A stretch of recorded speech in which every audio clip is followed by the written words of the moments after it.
কেমন আছেন সবাই? আই হোপ সবাই অনেক বেশি ভালো আছেন। আলহামদুলিল্লাহ আমিও আমার পরিবার পরিজন নিয়ে ভালো আছি। এই তো প্রতিদিনের মতো আবারও একটি নতুন ব্লগ নিয়ে এসেছি আপনাদের মাঝে। আশা করি আজকের ব্লগটি আপনাদের অনেক বেশি ভালো লাগবে। এটা ছিল আর কি রাতের ভিডিও। তো এখানে রাতের বেলা আর কি এখানে একটু রুটির ডো তৈরি করে নিয়েছি। যখনই আমি সময় পাই এবং অন্য আপুদের ভিডিওগুলো দেখি, ঠিক তখনই আমি কিন্তু সব সময় চেষ্টা করি রাতের বেলায় কিছুটা কাজ গুছিয়ে করে রাখার জন্য। তো রাতের বেলা আমি করি কি, সব সময় আপুদের একদিক দিয়ে ভিডিও দেখে অন্য দিক দিয়ে রুটিটা বানিয়ে তারপর ফ্রোজেন করে রেখে দিই আর কি। এখানে অনেকগুলো রুটি বেলে বক্সে করে রেখে দেবে, এতে করে পরের দিন কাজগুলো কিন্তু সহজ হয়ে যায়। ছিল আর কি পরের দিনের ভিডিও। পরের দিন সকালবেলা ঘুম থেকে উঠে দেখি বাইরে এত বেশি রৌদ্র, কি বলবো। আজ বেশ কয়েকটা দিন বৃষ্টির পর রোদ উঠেছে, আর রোদ ওঠার পরে আমি একটু বাইরে গেলাম। আর বাইরে যাওয়ার পর এই সুন্দর নীল আকাশটা দেখে আমার মনটা একদম শান্তিতে ভরে গিয়েছে। আর এই আকাশটা দেখে কি বলবো, মানে আমার এত বেশি ভালো লাগছিল, বা আমার মনের ভিতরে এত বেশি ভালো লাগা কাজ করছিল, আসলে বলে বোঝাতে পারবো না। আমরা যারা আসলে সব সময় বাসা বাড়িতে থাকি, বন্দি কারাগার, মানে বলতে গেলে বাহিরের পরিবেশ বা বাহিরের কোনো কিছুই কিন্তু এত বেশি ফিল করতে পারি না। তো মাঝে মধ্যে আমি যখন বাহিরে যাই, আকাশের প্রকৃতি বা চারিদিকের প্রকৃতি কিন্তু ফিল করতে অনেক বেশি পছন্দ করি, আর আকাশ দেখতে আমার অনেক বেশি ভালো লাগে। তারপরে চলে এসেছে আর কি বারান্দায়। ভাবলাম যেহেতু বাইরে প্রচুর রৌদ্র উঠেছে, গাছগুলোতে একটু পানি স্প্রে করে দিয়ে দিই। আজকে আসলে দেখা গিয়েছে গাছগুলোতে যদি পানি ঠিকমতো না দেওয়া হয়, তারপরে কিন্তু দেখা গিয়েছে যে গাছগুলো একদম রোদের কারণে একদম মানে শুকিয়ে যায় আর কি। তারপরে সোজা চলে এসেছি সকালে নাস্তা রেডি করার জন্য। সকালবেলা ঘুম থেকে উঠে আমার প্রতিনিয়ত কাজ হচ্ছে। সকালবেলা ঘুম থেকে উঠে ফ্রেশ হয়ে তারপরে আর কি নাস্তা বানাতে, ফজরের নামাজ পড়ি। তো ফজর নামাজ শেষ করে কিন্তু নাস্তা বানাতে চলে যাই, কারণ আমার ছেলের স্কুল যেহেতু খুবই সকালবেলা। তো সকালবেলা ঘুম থেকে উঠে আমার সবসময় মাথার মধ্যে এই জিনিসটা কাজ করে, নামাজ পড়ি বা হয়তো একটু দেরি হয়ে যায়, তারপরেও কিন্তু নাস্তাটা আগে আগে রেডি করার চেষ্টা করি, কারণ সকালবেলা খেয়েই ছেলে কিন্তু স্কুলে চলে যাবে 7:30টার মধ্যে। তো প্রতিদিনের কিছু কিছু ছোট ছোট অভ্যাস ও কৌশল মেনে চললে দেখবেন দেখা গিয়েছে যে কোনো কঠিন কাজ বা দেখা গিয়েছে দেরি করে ঘুম থেকে উঠলেও কিন্তু সংসারটাকে খুব সুন্দরভাবে গুছিয়ে পরিপাটি করে রাখা যায়। আসলে আমি সকালবেলা ঘুম থেকে উঠে প্রথমে যখন এই কাজগুলো করি এবং ছেলেকে নাস্তা দিয়ে দিই, তারপরে আমি আমার মেয়ে আর কি নাস্তা খেয়ে নেই। তো ওরা যখন স্কুলে চলে যায় আর আমার হাতে যেই সময়টুকু থাকে, প্রায় দেখা গিয়েছে দুপুরের আগ পর্যন্ত আর কি, সকাল থেকে শুরু করে সকাল 8টা থেকে এই যে 11টার মধ্যে আমি চেষ্টা করি আমার সংসারের সব কাজগুলো করে নিতে। তা আজকে হয়তো ভিডিও টাইটেল এবং থাম্বনেল দেখে হয়তো বুঝতে পেরেছেন কম সময়ে গুছিয়ে কাজ করার সহজ উপায়। একজন গৃহিণীর কাজের ধরন বা মাধ্যমে বলে দিতে পারে তার সংসারের কাজগুলো সে কিভাবে করবে বা কতটুকু সময়ের মধ্যে করবে। আমি সবসময় চেষ্টা করি কম সময়ের মধ্যে আমি আমার সংসারটাকে সবসময় গুছিয়ে পরিপাটি করে রাখার জন্য। একটা পরিষ্কার পরিচ্ছন্ন ঘরই দিতে পারে কিন্তু মানসিক শান্তি। ঘর পরিষ্কার রাখা শুধু সৌন্দর্যের জন্য নয়, অনেক সময় দেখা গিয়েছে স্বাস্থ্য ও মনের প্রশান্তির জন্য কিন্তু আমরা ঘর বাড়ি পরিষ্কার পরিচ্ছন্ন করে গুছিয়ে রাখি। আর ঘর বাড়ি মানুষ যতই পরিশ্রম করুক না কেন বা বাইরে যতই কাজ করুক না কেন, দিন শেষে দেখবেন রাতের বেলা যখন সে তার বাসায় ফিরে, সে তার বাসাটা যদি সবসময় পরিষ্কার পরিপাটি থাকে, তখন কিন্তু দেখবেন সে তার শারীরিক দিক থেকেও কিন্তু একটা মানসিক শান্তি বা স্বস্তি ফিল করে।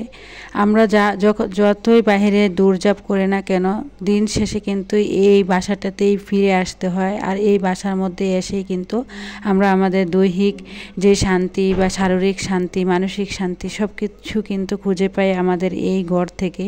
তো এই ঘরটা যদি সবসময় পরিষ্কার পরিচ্ছন্ন বা গুছিয়ে পরিপাটি করে রাখা যায়, তাহলে দেখতেও যতটা না ভালো লাগে, মানসিক দিক থেকেও কিন্তু তত বেশি ভালো লাগে।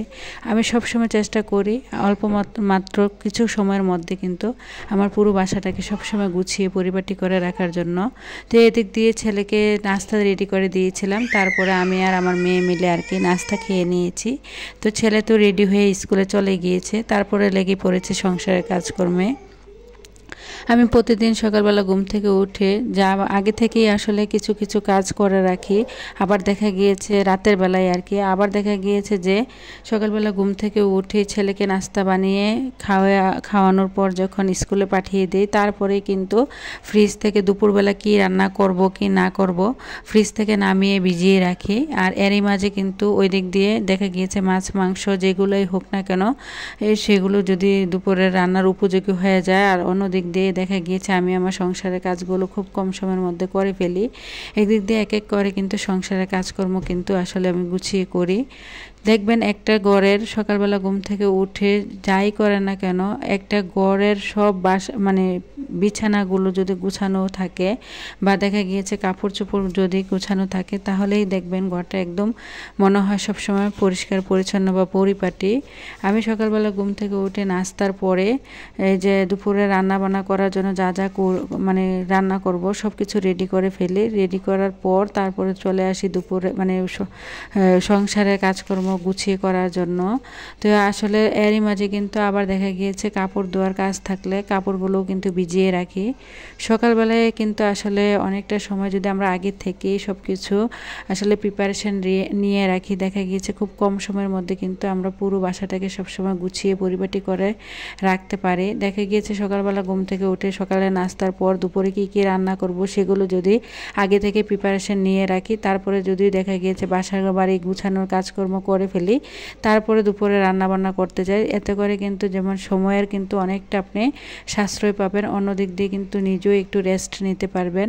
তো আমি কিন্তু সবসময় চেষ্টা করি সকালবেলা ঘুম থেকে উঠে আগে নাস্তা রেডি করে ছেলে মেয়েদেরকে খাবার খাইয়ে ওদেরকে স্কুলে পাঠিয়ে দেওয়ার পর আমি যা যা দুপুরে রান্না করব সব কিছু আগে থেকে আর কি সব কিছু গুছিয়ে নেই। তারপরে চলে আসি সংসারের কাজকর্ম করার জন্য, বাসাটাকে গুছিয়ে পরিপাটি করে রাখার জন্য যা যা করার প্রয়োজন সব কিছু করার পর তারপরে কিন্তু আবার দেখা গিয়েছে কাপড় ধোয়া যদি থাকে কাপড়গুলো ধুয়ে নেই, তারপরে দুপুরে রান্না বান্না করতে চলে যাই। আসলে ছোট ছোট কিছু অভ্যাস আছে যেগুলো মেনে চললে দেখবেন খুব কম সময়ে আপনার বাসা বাড়ি সবসময় পরিষ্কার পরিচ্ছন্ন থাকবে এবং দেখা গিয়েছে যে আমাদের কাজগুলো করে নিতেও কিন্তু অনেক তাড়াতাড়ি হয়ে যায়। তো আসলে আগে থেকে সব কিছু যদি ভেবে চিন্তে রাখা হয় বা আগে থেকে যদি সব কিছু গুছিয়ে রাখা যায়, এতে করে কিন্তু আপনার মানসিক দিক দিয়েও কিন্তু আপনি অনেকটা স্বস্তি ফিল করবেন এবং দেখা গিয়েছে যে এই যে শারীরিক দিক দিয়েও কিন্তু অনেকটা রেস্ট পাবেন। তো একদিক দিয়ে আপনাদের সাথে কথা বলছি আর অন্য দিক দিয়ে কিন্তু আমি দুপুরে রান্না বান্না করার জন্য সব কিছু কেটে কুটে ধুয়ে পরিষ্কার করে রেখে দিয়েছি। আবার এরই মাঝে কিন্তু কিছুটা কাপড় ছিল, কাপড়গুলো ভিজিয়ে রেখে এসেছি। তারপরে এখন চলে এসেছি আর কি পুরোটা বাসা একবারে আর কি ঝাড় দিয়ে নেব। এতে করে দেখবেন একটা বাসা যদি বিছানাপত্র গুছানো এবং ঝাড় দেওয়া থাকে, এতে করেই কিন্তু দেখা যায় যে পুরোটা বাসা কিন্তু একদম গুছানো এবং পরিপাটি। আর আমি প্রতিনিয়ত কিন্তু প্রতিদিন এই নিয়মগুলো মেনেই কিন্তু আমি আমার সংসারের কাজগুলো করে থাকি। আমার যদিও একটা ছোট বেবি আছে, তাকে নিয়ে কিন্তু আসলে এই কাজগুলো করতে আমার অনেকটা কষ্ট হয়ে যায়। তারপরও কিন্তু আমি কিছু কিছু নিয়ম ফলো করে সবসময় এই কাজগুলো করে থাকি। এতে করে কিন্তু আমার কাজগুলো খুব তাড়াতাড়ি এবং সহজ হয়ে যায়, আমার কষ্টটাও কিন্তু দূর হয়। তো এদিক দিয়ে আপনাদের সাথে কথা বলতে বলতে পুরো বাসাটা গুছিয়ে নিয়েছি।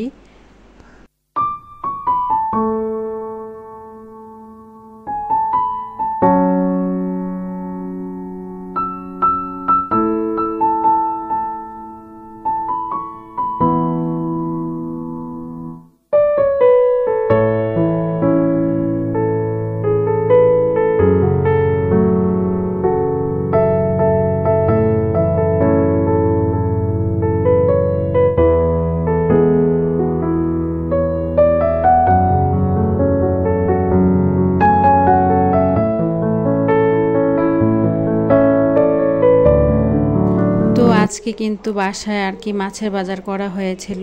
আসলে যেদিন দেখবেন বাসায় মাছের বাজার বা কাঁচা বাজার বা যে কোনো বাজার করা হয় ওই দিন কিন্তু কাজের চাপটা একটু বেশি থাকে। তো আসলে সমস্যা নেই, বা আমি আগে থেকে মাছগুলো আর কি কাটিয়ে নিয়ে এসেছিলাম। তো এখানে আজকে একটা পাঙ্গাস আর তেলাপিয়া মাছ নিয়ে এসেছিলাম। তো পাঙ্গাস মাছটা হচ্ছে আমার ছেলে মেয়েদের জন্য, আর আমি আর কি তেলাপিয়া মাছটা খাবো। তো আসলে আমার বাসায় কেউ কিন্তু শুটকি মাছটা খেতে চায় না, সবসময় বেশিরভাগই কিন্তু মাছ আর মাংস মাংস এই জিনিসটা দুইটা জিনিসই আমার বেশি রাখতে হয়। ডিমটাও কম খাওয়া হয়, তবে মাছ মাংসটাই বেশি খাওয়া হয় আর কি। তো এদিক দিয়ে আর কি মাছগুলোকে এখন ধুয়ে পরিষ্কার করে ফ্রিজে রেখে দেব, তারপরে চলে যাব দুপুরে রান্না বান্না করার জন্য। আর এই মাছগুলো কিন্তু আমার অনেকটা দিন চলে যাবে। তা আমি কিন্তু আমার নিজের প্রয়োজন অনুযায়ী, নিজের চাহিদা অনুযায়ী আর কি মাছগুলোকে আর কি বক্সে বক্সে করে রেখে দেবো। তার জন্য এখানে আর কি এখন অফ ক্যামেরাতে আর কি মাছগুলো অনেকক্ষণ সময় নিয়ে মাছগুলো ধুয়ে নিয়েছি। তো এখন এক একটা করে আর কি বক্সে রেখে দেবো। যদিও আমার নর্মাল ফ্রিজ, চাইলেও কিন্তু আহামরি অনেক বক্সে রাখতে পারি না। কিছুটা মাছ আমি বক্সে রাখি, আবার কিছুটা মাছ আমি পলির মধ্যে করে রেখে দিই আর কি। তো আমার যেহেতু এটা নর্মাল ফ্রিজ, ডিপ ফ্রিজ না, তো এখানে আর কি আমি আমার যতটুকু প্রয়োজন সেই অনুযায়ী আর কি প্রত্যেকটা বক্সিং করে আর কি এখন রেখে দেব। তা আমার বাসা যেহেতু আহামরি সদস্য সংখ্যা অত বেশি না, আমরা মাত্র 4 জন মানুষ আর কি। তো 4 জনের অনুযায়ী আর কি হিসেব করে আসলে আমি এখানে মাছগুলো গুছিয়ে নিচ্ছি। আর আমরা যারা মধ্যবিত্ত আছি তারা চাইলেও কিন্তু আহামরি অনেক কিছু করতে পারি না, একটু হিসেব আর বুদ্ধি করেই কিন্তু সবসময় সংসারটাকে চালাতে হয়, এবং একটু হিসেব বুদ্ধি করেই কিন্তু তার সংসারের কাজগুলো করে নিতে হয়। তা আমি আমার সংসারটাকে সবসময় গুছিয়ে পরিপাটি করে রেখে আমি আমার সংসারটাকে সবসময় কিন্তু বুদ্ধি এবং কি শ্রম, ধৈর্য সব কিছু দিয়ে আর কি পরিপাটি করে গুছিয়ে রাখি। তো এই দিক দিয়ে তারপরে চলে এসেছিলাম দুপুরে রান্নাবান্না করার জন্য। তো আগে থেকে তো বলে রেখেছি যে আমি সব কিছু আগে রেডি করে রেখেছিলাম। আজকে রান্না করব মুরগির হাত, পা, কলিজা, ঘিলা আর কি এগুলা। তো আমি এইগুলো আগে থেকে কেটে রেখেছিলাম, আর পেঁয়াজটাও কেটে রেখেছিলাম। তো এখানে মশলাটা কষিয়ে এখানে আর কি মাংসটা এখন রান্না করে নেব, আর কলমি শাক ভাজা করে নেব, বাস হয়ে যাবে।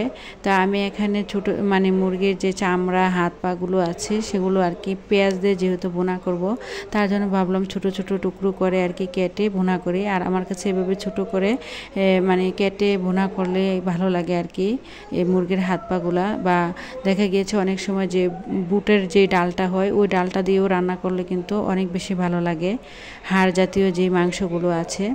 তো ভিডিওর এই পর্যায়ে এসে যে সকল প্রিয় আপু এবং ভাইয়ারা আমার ভিডিওটিতে লাইক দিতে ভুলে গিয়েছেন, প্লিজ ভিডিওটিতে একটি লাইক দিয়ে অবশ্যই কন্টিনিউ করবেন। আজকে কিন্তু ভিডিওতে লাইক দেওয়ার কথা বলিনি, একদম শেষ পর্যায়ে এসে মনে পড়েছে। তো জানি না কে কোন কোন আপুরা লাইক এবং মানে লাইক দিয়ে দিয়েছেন। ইদানিং কিন্তু আমার ভিডিওতে মানে কমেন্টস পড়ে অনেক বেশি, তবে লাইকের সংখ্যাটা অনেক বেশি কম। কেন জানি আপুরা ভিডিও দেখে কিন্তু লাইক দিতে ভুলে যায়। তো যাই হোক, এই দিক দিয়ে সবগুলো খাবার রান্না করা হয়ে গিয়েছে। এখানে কলমি শাক আর মুরগির হাত পা বোনা আর আগের দিনের টক তরকারি ছিল। তো ভিডিওটা এই পর্যন্তই। সবাই ভালো থাকবেন। খোদা হাফেজ। আসসালামু আলাইকুম।